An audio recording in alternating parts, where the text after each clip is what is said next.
In this video, we'll talk about breathing and stuttering. Stuttering block feels like choking and total interruption in the airflow. So what can we do with our breathing so that we actually feel that airflow and that it actually helps our speaking? Should we breathe in a certain way or not? We'll cover all of that, and I'll also give you some powerful exercises that I do with my students. So stay tuned.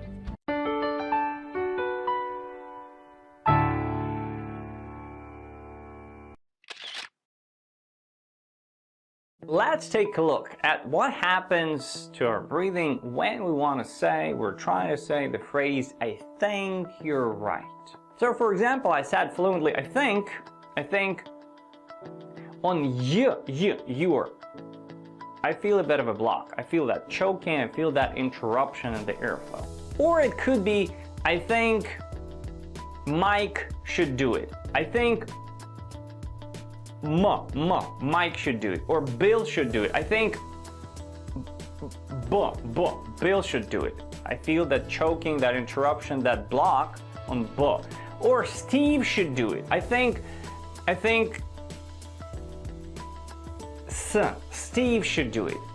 So as you notice, I think the consonants bring this a bit of interruption to the airflow. I think, and that's a finish of the airflow. I think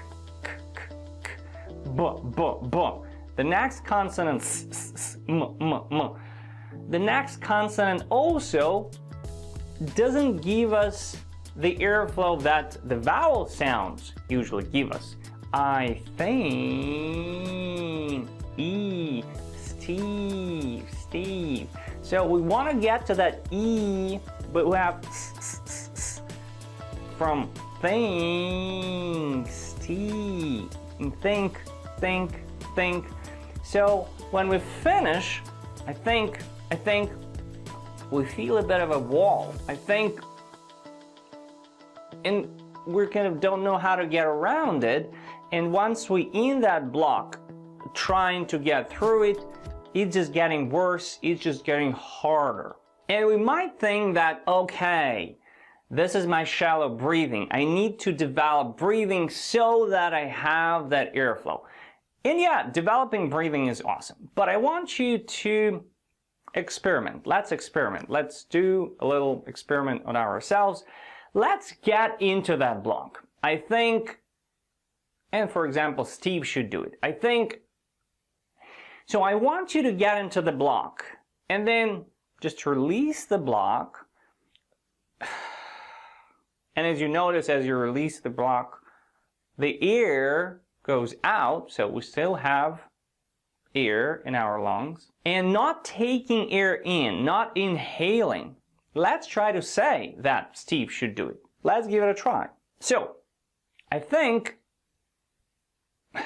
Steve should do it. Steve should do it. Steve should do it. Steve should do it.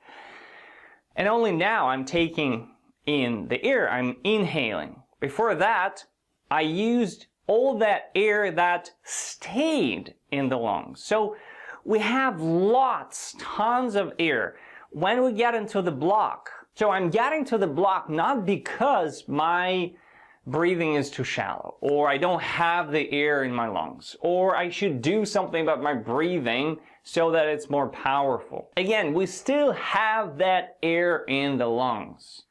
But when we get to the block, yes, the diaphragm is locked, and we're not utilizing that air.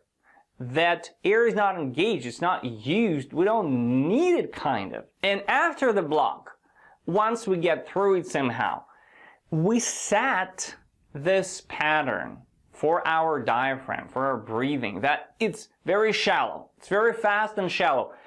And the general characteristic of that impaired structure is we're trying to say as fluently as we can, as much as we can. So I said, I think, and that's the limit. I got to that wall there. Once I get through it, again, I feel that the capacity of that fluency is limited. So I'm trying to squeeze there as much as I can, as fast as I can. So the breathing becomes and stays shallow.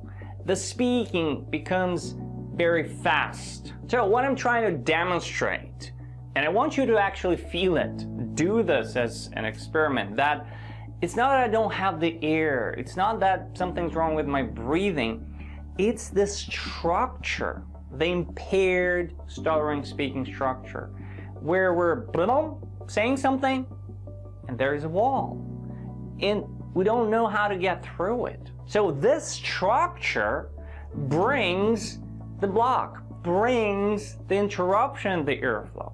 Once we get through it somehow, we sat on this shallow breathing path. Our diaphragm, our breathing is not engaged properly. So it's not the breathing that brings the block, but the structure that brings the block, and as a result, we have this shallow breathing. Now, I'm not saying that breathing exercises are bad. They're awesome, actually. We're going to do some in a minute, actually. But I want you to think about breathing and breathing exercises not about as such, but I want you to think about breathing as an element of the speaking structure, where exactly and how the breathing shows up and plays its role, how breathing affects the speaking structure. That's what I want to bring your attention to. For example, let's take a look at the costal breathing techniques. For example, we get to that block, I think, and what do? We're breathing out, we're taking a deep breath, and we say the rest of the phrase, Steve should do it. Let's give it a try. I think Steve should do it. As I said before, we're using this technique not because I don't have the air in my lungs, but because I got into that block. I got stuck. I need to unlock that block. So this breathing technique serves as the element of the structure. It becomes the element of the structure. This is the why I'm gaining control. This is the why I start feeling that I speak on my terms. So it's not, again, the breathing as such. It's not a breathing exercise as such, a breathing technique as such. It's the way to bring structure to our speaking. And honestly, I personally don't use breathing techniques myself with my students. I'm not teaching that at all. Not because breathing techniques are bad. They're awesome. They work. But we start with the block. So it's the way to unlock the block. My approach is a bit different. Again, I believe it's way more effective. Again, breathing techniques are awesome. They work.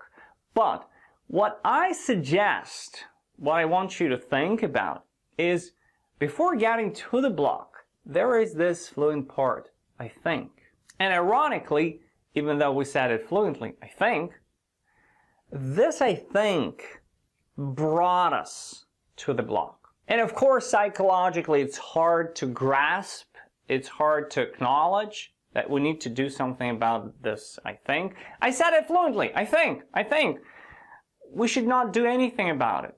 Yeah, but we said it in a way that, again, brought up this block.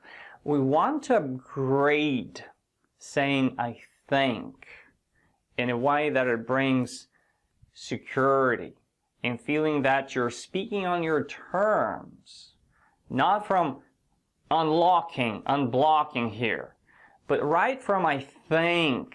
You want to feel you're speaking your terms. This way, you're able to create that airflow for the whole phrase in a way that you like, you choose, you enjoy, and you don't have the block in the first place because we don't have the ground for the block in the first place. We have the right structure right from the first sound going through the phrase. How can we do that? Let's take a look. Let's do a couple exercises together. So let's do the breathing exercises, and they evolve into speaking exercise, because as I said, we don't want to just rely on breathing. We want to see how breathing works as we're speaking, while we're speaking. And let's start with playing a little bit with coastal breathing. So you put your hands on your ribs to feel the diaphragm. And let's play a little bit, breathing in through the nose and exhaling through your mouth.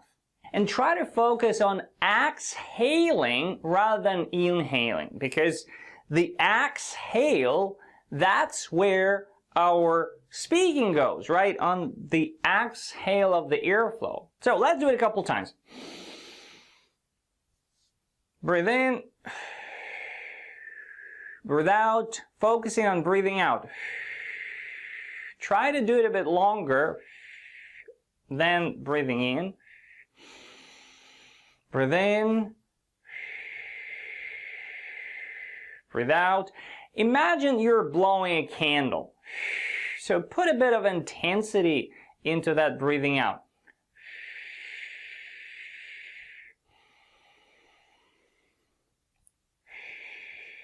Feel what goes on with your ribs, with your diaphragm. It should start working, should start expanding and moving in and out. Another exercise which is very close, you put one hand on your chest, one on your belly, and you also try to do the same thing. Exhaling, blowing a candle, you imagine that?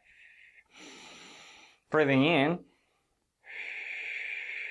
Watch, notice what goes on with your belly. When you're exhaling, it goes in. When you're inhaling, your belly goes out. Also try to watch your shoulders and your chest. Ideally, we want them to stay absolutely in the same position. Staying calm, stay relaxed, stay not engaged at all. So do it a couple times, trying to catch this belly movement. Start with exhaling again, because again, we want to feel that your breathing, your diaphragm works like a pump.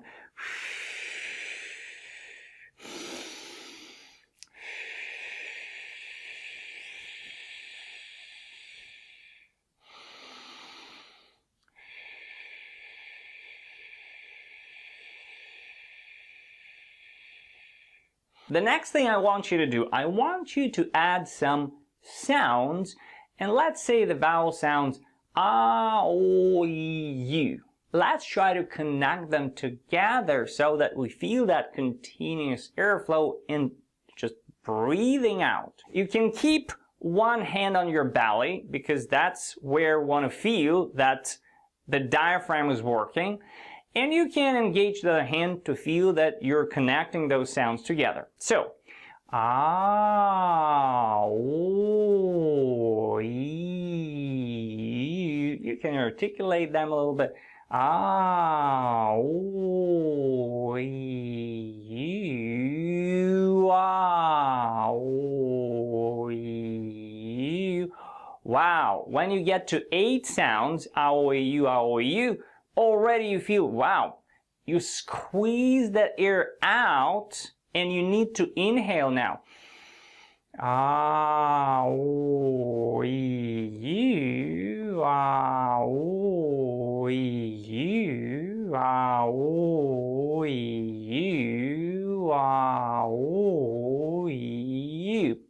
Now, the second go, as you can notice, I already did 4 times AOU, and it was pretty easy because I engaged the diaphragm. So it worked the first time. The first time 2 AOUs, that was already a challenge for me. I started breathing in automatically. The second time, 4 AOU, AOU, AOU, AOU went really easy. So this is the power of engaging, developing, working out the diaphragm. And this exercise, as you can notice, is you're pressing, you're pushing, you're like feeling that airflow and pressuring that airflow.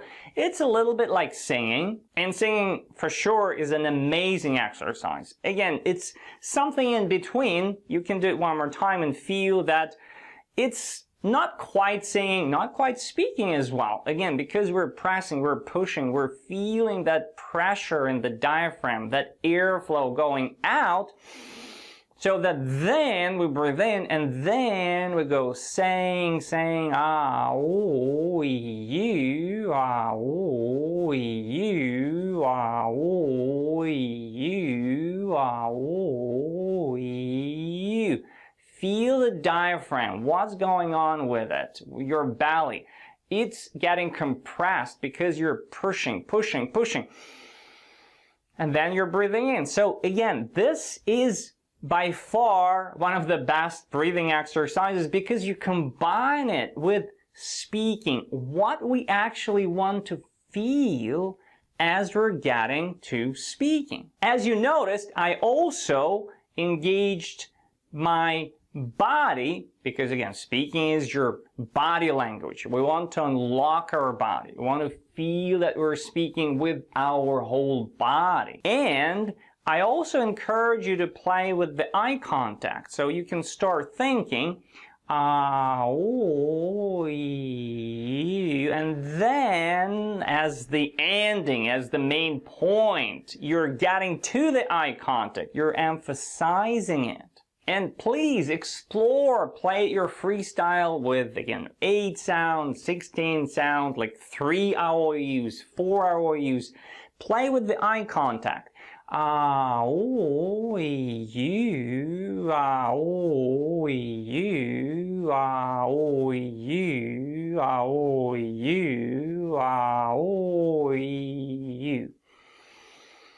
And you see I'm breathing in because again, I squeeze that air out. I need that air in, inhaling, and then you can start again. This is by far, again, one of the best exercises because you are developing that confident airflow that you want to have when it gets to speaking. The next exercise or the next step where we truly feel the point, the reason why we played with those ah, or you, staying in the vowel sound, because when we get to the next step, saying the phrase, I think you're right, or I think Steve should do it, that's exactly what we want to feel. That would go from the vowel sound to the vowel sound, that will land to those vowel sounds. These are the points of support. These are the points where we kind of step on the sound and feel where we are in that airflow.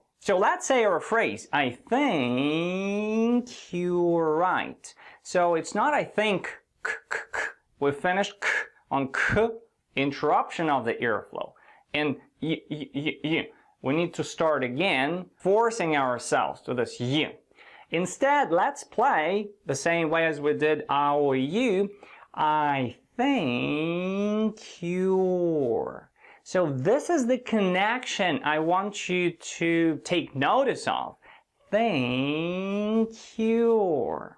From E to your.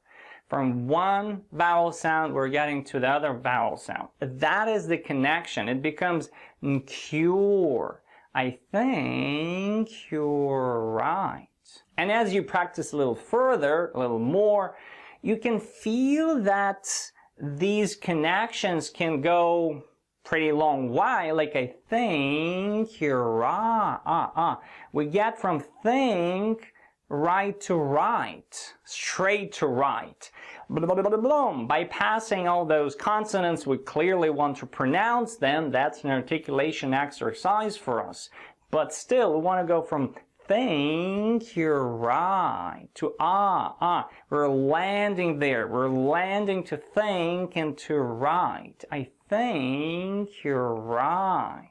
The same way I think Steven should do it, or Steve, or Mike. Think Mike. And oftentimes it feels like, oh, so many consonants. Think, m, 3 together. But when you put them together and when you're not stepping on them, think, Mike, When you're going from think, ma, think, Mike, we get to think, from vowel sound to vowel sound. I think Mike should do it. Think Bill, think Steven should do it. And the same way, exactly the same way, usually it goes with saying our name. We say, my name is Steven. So the same way, my name's Steven. Name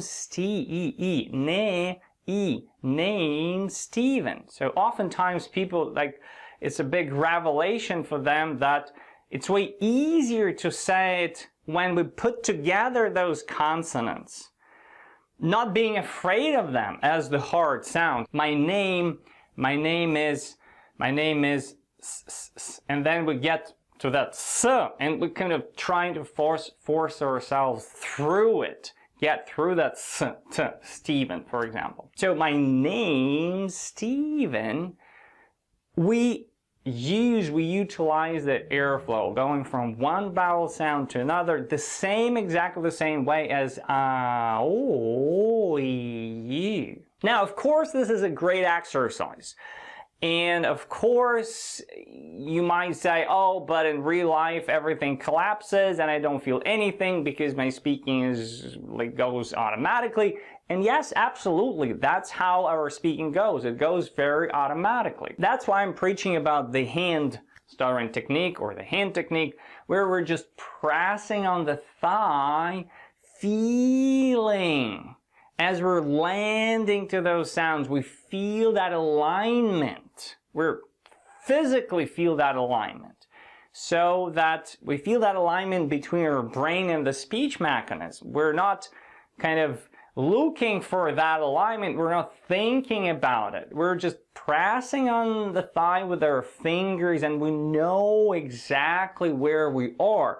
This is another source of feedback to our ear, so that we have this loop of saying, hearing, saying, hearing.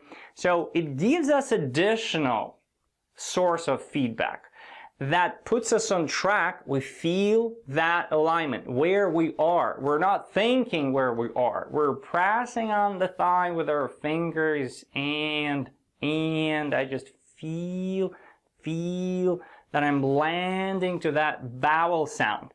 Exactly the same thing, the same ways we did with you. Exactly the same way we're saying, I think Steve should do it. I think Steve should do it. So every time I'm pressing, I'm feeling that alignment. And oftentimes, again, people are saying, maybe it's tapping, maybe it's distracting our attention. Again and again and again, it's just bringing that alignment between our brain and speech mechanism. It's just feeling how we land to those vowel sounds. It's just breathing that airflow. This breathing exercise that we're doing in our speaking, while we're speaking. We're just putting that airflow, all those breathing exercises that we did, on a very solid foundation, very physical foundation that we have with us, this natural tool, natural device, the hand. Now, if we come back to the big picture, where breathing is in our improvement efforts, and what breathing exercises can actually do for us, to us, I want you to see that cause and effect line, with the first box being the predisposition. Neurologically, as I said, lack of alignment between our brain and speech mechanism, but we have this predisposition, which in turn causes the next box, which is the impaired structure, which we also talked a little bit about. And the impaired structure causes the next box, the box of symptoms. My breathing is choking. I feel tension. I feel anxiety. I feel the hard sounds. These sounds are hard and I know I'll stutter on them. So all these are symptoms, and of course we react to those symptoms. But we also like to think about the cause, like the root cause, the predisposition. So our attention usually is going either to the very, very root cause, the predisposition, or to the symptoms. And somehow magically we ignore what's right in front of us, the impaired structure of our speaking. We prefer to read books about causes, thinking what's in the brain, where is that thing in our brain that causes it. Or we prefer to focus on the symptoms. Okay, breathing, I'll do breathing exercise. Okay, tension, I'll do relaxation meditation. Okay, the hard sounds, what shall I do with the hard sounds? And again, breathing, meditation, relaxation, it's all great. Working with the hard sounds, it's all great. But these are symptoms. I really want you to take notice that in between we have the impaired structure. And instead of dealing with the symptoms, it's more efficient, way more efficient, to deal with the structure so that we don't give the ground for the symptoms in the first place. We don't have those symptoms because there is no cause for the symptoms. But as I said, we don't like